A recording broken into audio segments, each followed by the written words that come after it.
Today's video is sponsored by Nordvpn. Hello everybody and welcome to our spoiler-heavy reviews of Loki, Episode 1. We're talking Easter eggs, we're talking references, we're talking things that we think might happen that won't happen. That's right. We might mention things that happened in Episode 2. We accidentally spoil it. We're going to make a very special effort not to do that. We're going to try our best not to do that because we have, at this point, we have seen 2 episodes. Yes, but yeah, there are some reveals in Episode 2 which we will not be covering. We will not cover them, we promise. But yeah, look, ask us on Twitter, we'll just tell you. Yeah, we'll do it. Don't come at us on Twitter with anything. Don't come at us on Twitter with your bad opinions about the dumb things we say because we will spoil Episode 2 for you. I think we can't technically because of embargo, but we don't care. No, absolutely. We've already seen it. Yeah. Anyways, leave a like on this video if you could. Thank you if you've signed up to Big Sandwich and you've already heard this. We appreciate it because these, of course, go up there early. But I wanted to start with this quote from Kevin Feige, Mason, if you don't mind. It says, Loki is tremendously important, this TV series, and presumably the character, and perhaps will have the most impact. And the brand. And, of course, yes. Products. Yep, and the mask. Mm-hmm, that's right. And perhaps will have the most impact on the MCU than any of the shows thus far. What everybody thought about WandaVision and was sort of true, and the Falcon and Winter Soldier, which was sort of true, is even more true for Loki. So that means Mephisto's coming. Well, there is sort of a hint towards a demon in this. Oh, no, there kind of is. You're right. We'll get to it. But, so yeah, look, we did our spoiler-free review if you do want to check it out. We like it. We think it's good. So far, I think we both think it's the best show, at least starting off. Yeah, you know? And I mean, not in terms of, it's the best produced or it's the best looking or anything like that, although it does look very good. For me, it's just this is the Marvel stuff that I like. Yeah. This is just weird cosmic stuff. It's cosmic, but it's also a lot of people in offices working on typewriters. I love that sort of weird Marvel throwback of like, we're fixing the cosmic order, but we have to do it on fax machines or whatever. Yeah. I love the aesthetic. I love that it's, weird space stuff. Yeah, absolutely. Yeah. I agree. I also think it would be very confusing if I was going to say if you haven't seen Endgame, but I think literally everybody saw Endgame. Everybody in the world saw it, yeah. So, because it does kick off with Loki being dragged out of the timeline or dragging himself out of the current timeline to escape into the Mongolian desert where he's picked up by the TVA and then put in this situation where he's being processed in this for everybody working there, very dull and by the numbers kind of situation. But it is a cosmic time travel police situation where they will atomize you.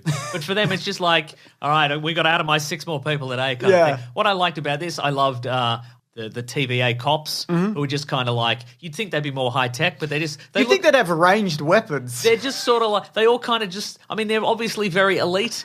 But they also just kind of look like rent-a-cops. Yeah. They've got a big disintegrating stick. They've got like a Fallout-style Pip-Boy computer on their wrist. I enjoyed that a lot. What I liked about this, they're putting him on trial for his crimes regarding the time stream. Yeah. But he didn't do anything. No.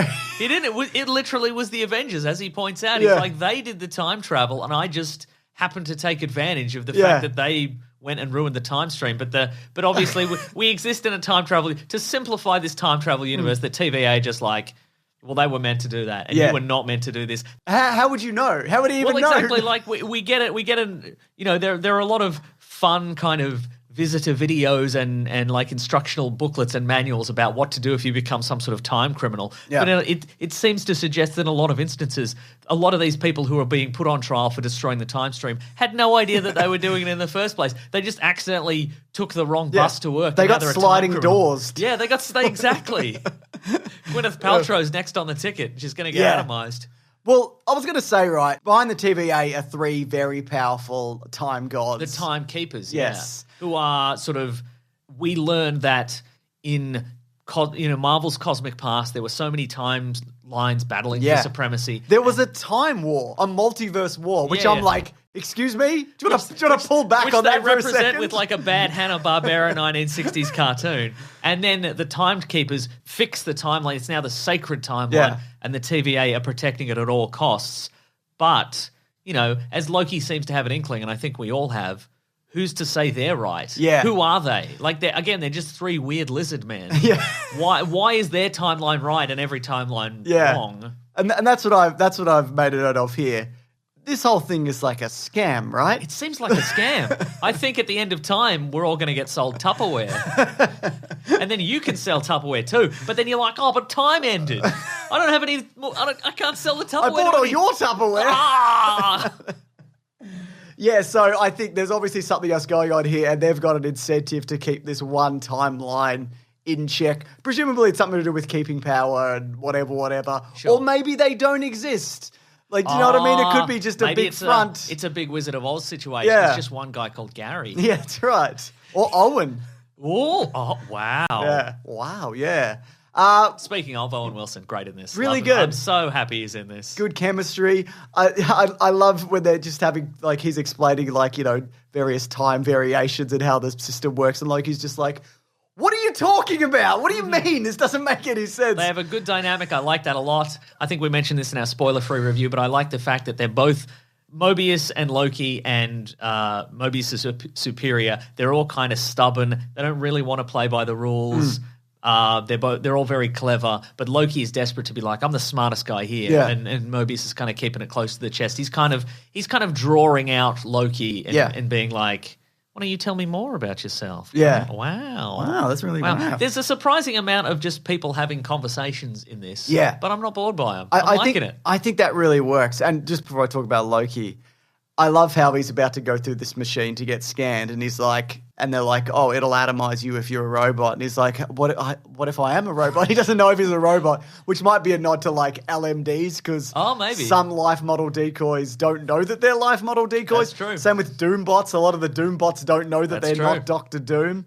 But I thought that was really interesting. But the fact that also this character of Loki, he's so angry because he's fresh out off his Avengers defeat, and then he just gets sat down by Owen Wilson as just like, okay, you're this person, I've seen you do this, this, and this, and I know now that you're going to say this, and, you know, your regular type, you know, he knows exactly what kind of person he is, and Loki's trying to throw him off, but it's kind of difficult when a guy has literally seen everything that's ever happened to you or will happen to you. That's right, yeah. Also, it seems in this universe that you can watch the Marvel movies. Yeah. Got all the angles. That's right. Sometimes you're seeing it from the perspective of Loki. Sometimes you're seeing it from the perspective of the assistant director or whatever. That's right, yeah. Second unit, you know? But I liked that idea of Loki sitting down and then look forward in time and see what would have happened to him if he didn't pick up this Tesseract. And he kind of learns just a very, like it's like a shot, but just all of his lessons just at once. Well, that's the thing. It gets him up to speed. It does get him up to speed. I think that's a very interesting way to sort of go, well, he's not the Loki we remember from, say, Ragnarok. He's pretty close, though, isn't he? Yeah. You know, it's basically like he lived those lives. Yeah. It's fine. At this point, yeah. He also mentions, there's a couple of interesting things about that character. On his form, it says his sex is fluid, which might hint towards some things coming up. But also we've seen in the comics, he can be anything.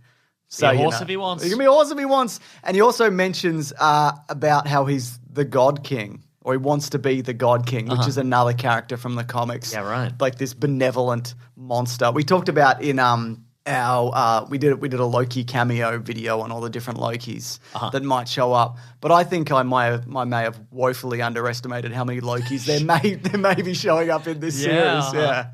So, we also get some DB Cooper background. Do you want to talk about that a bit? Yeah. We do get that. So in the trailers, as in the show, we got an inkling, and it is confirmed in this episode, that the mysterious man DB Cooper, who in the 1960s hijacked a plane, demanded some money, then leapt from the plane while it was in midair, and then was never seen again, was Loki all along. Yeah. The only thing that disappointed me about this is it's just a thing that happened in the past. Yes. Like, my assumption was based on the trailer, and, you know, and again, we should stop setting our expectations and building theories based on what happens in the trailers. Well, they should stop putting out trailers. They should stop putting out trailers, shouldn't they? But because again, if this revelation occurred at the end of one of the trailers, I'm like, it's in the past, so he must have had to go back in time during the overarching plot of this show and become DB Cooper. Yeah. In order to save the day somehow. And it also sort of suggested a return of Heimdall. Yes. But the reveal of this is it's just a thing he did. Like in the 60s, he did it because he lost a bet to Thor and he needed money. And I just what a very specific bet as well. Sure, right? No, I want you to go to the 60s and steal some money. No, come on, you love it. And he also said, "Oh, look, I was young when I did that." But for him, he's like thousands of years old. Yeah, this is like when you've done all the maturing you're going to do, Loki. I think. Do you think there's this episode, this series has opened up the possibility that we're going to get some hint towards Captain America putting the time stones back?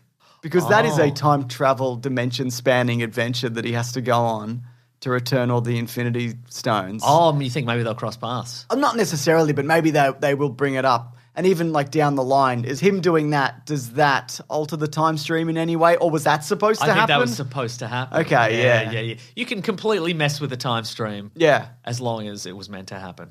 Oh, speaking of messing with the time stream, so what we learn in this series, obviously, is that any time somebody goes back and attempts to ruin the time stream, somebody develops a time machine, and they go back and they try to get rich or whatever, the timeline branches off, and on the TVA's computers, it approaches a red line. Yep. And once it gets to the red line, the universe is going to end. Yeah. So they've got to stop it before the red line. So they have to go back to that time period. They've got to find that person. They've got to probably kill them. Yep. And they've got to set down a little time bomb, like a reset charge, and that sort of erases all the anachronistic stuff from that point in time, and then start again. So that's interesting. That's fun. But we got somebody's out there. That's right. Bad guys out there. We'll talk That's about the reason. that. Yeah, I mean, we haven't really got to the No. we didn't get to it in the spoiler-free review, but obviously what this first episode is leading to is why has Mobius found Loki, who is obviously guilty of all the crimes the Avengers did with regards ruining the timeline. Yes. And they're going to disintegrate him, but Mobius doesn't want him disintegrating. He wants him on the team, but why? Yeah. Because they've got to get a guy. There's a guy out there in the time stream doing bad stuff. That's right. But who is it? It's Loki. That's right. That's what I was going to say. Is it revealed in this episode? Yes. It is, right. They're hunting a variation on Loki. There's a moment where they're in a cathedral in France or something. I don't know, like the 15th century. I can't remember. 16th century, but yes. Thank you. We'll get comments. There's and the kid points to a demon on a stained glass window, which, you know, initially I'm like, Mephisto something? Let's not go down that road. But presumably it's just the Loki hordes situation. Yeah, probably. I'd imagine. But yeah, the idea that there is this other Loki running about who might be smarter than regular Loki. And regular Loki cannot handle that at all. Yeah, absolutely. So I think that's fascinating. I also find it fascinating that there's just a drawer full of Infinity Gems in this, and they don't mean anything in this universe. They're as powerful as any other rock. Well, what I liked about this is, you know, this show, especially initially, is that there's always a bigger guy. Like I love in the Marvel universe, like, you know, the last couple of movies are all about the Infinity Stones. They can absolutely wipe out the entire universe. But in this, they're just trinkets, really. Stuff to, like the TVA is so powerful that they can stop magic from working. They can stop Loki's powers from letting him escape. Infinity Stones just don't work. Yeah. So that's fun. But also like that, like he's not without his tricks. Like he can read the scenario and the room that he's in and take advantage of whatever he can grab. He can punch a bloke. And he can punch a bloke as well. I liked what's that guy's name? The office drone. Is it Clancy? Maybe. He's fun. He is fun, isn't he? I mean, he's not charismatic enough that I remember his name, but he's, you know. But I think that's the point of the character also, isn't it? I agree. Yeah.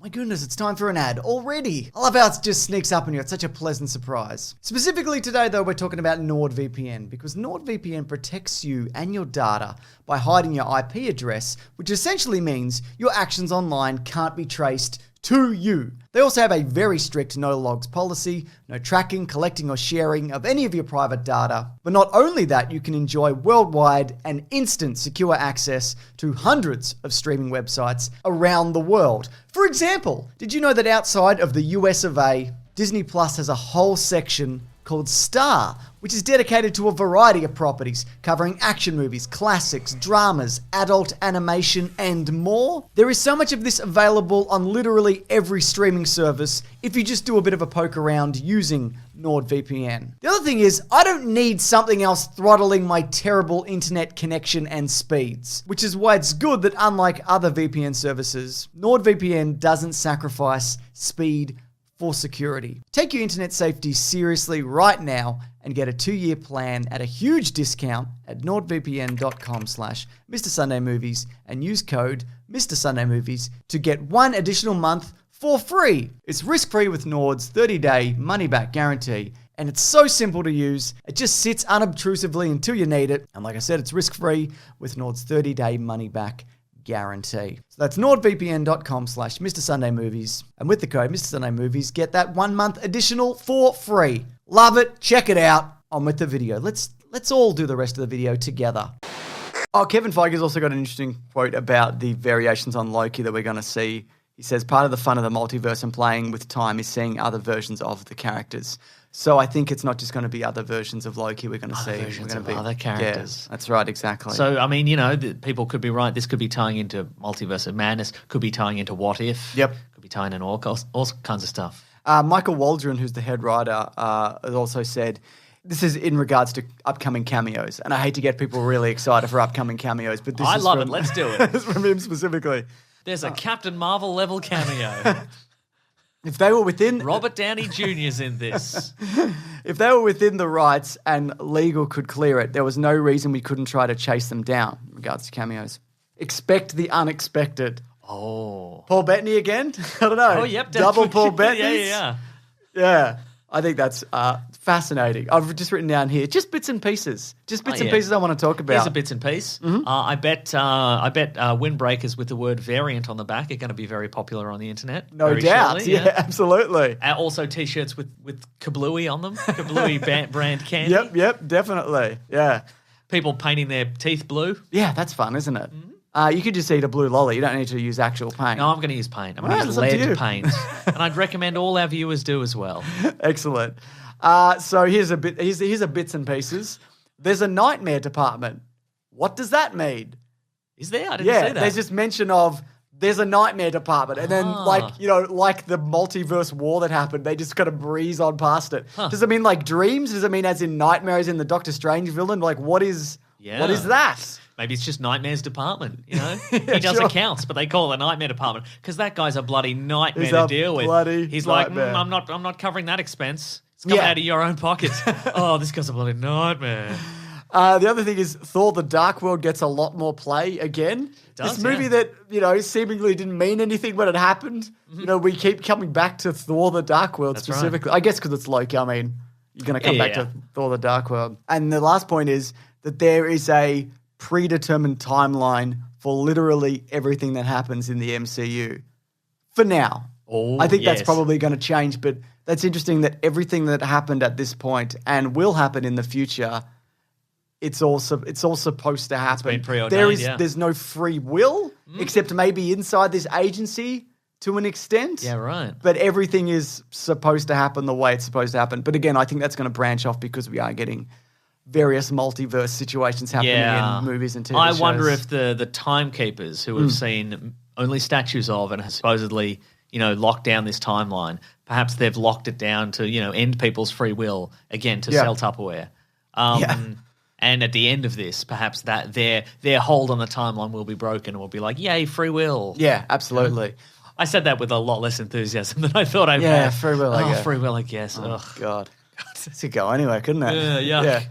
I do wonder also, what has this got to do with The Watcher and the What If series? Because that's alternate realities and timelines and dimensions. But The Watcher seemingly at this point has nothing to do with this situation. So what's that in relation to this? Nothing? I don't know. It's its own thing, I guess. Anyways, if you have any thoughts, theories, questions, comments, we're coming back to do this every week. Again, they go up early at bigsandwich.co. If you do want to check it out, along with our podcast, The Weekly Planet, where we talk movies and comics and TV shows, comes out a day early. We do movie commentaries. We do bonus podcasts. We recently did Raiders of the Lost Ark, didn't we? Bit of fun. And also, we've done The Phantom, so pick your poison. That's right. Pick your poison. We've also done some Marvel movies, so if you like Marvel movies, we talked about them a lot. There's a bunch of them there if you do want to check them out. I'm at Mr. Sunday Movies on Twitter. I'm at Wikipedia Brown on Twitter. Thank you so much again to Collings, who's back from break to do this, to put these together at a rapid pace. Too rapid, in my opinion. Slow it down a bit? Yeah, Miss the window for like, Give it a month. great. Yeah, just missed the algorithm completely. Yeah, cool. Cool, man. No, we really appreciate it. And I'm at Mr. Sunday Movies on Twitter. I'm at Wikipedia Brown on Twitter. We did say that moments ago. Oh, did we? Yeah, hit us up with your theories. Hit us up. Hit us Theories. up. All right. This is what it's all about. That's it. Thanks for watching, guys. Grab that Jeremy, guys. We will see you next week. And goodbye. Ooh.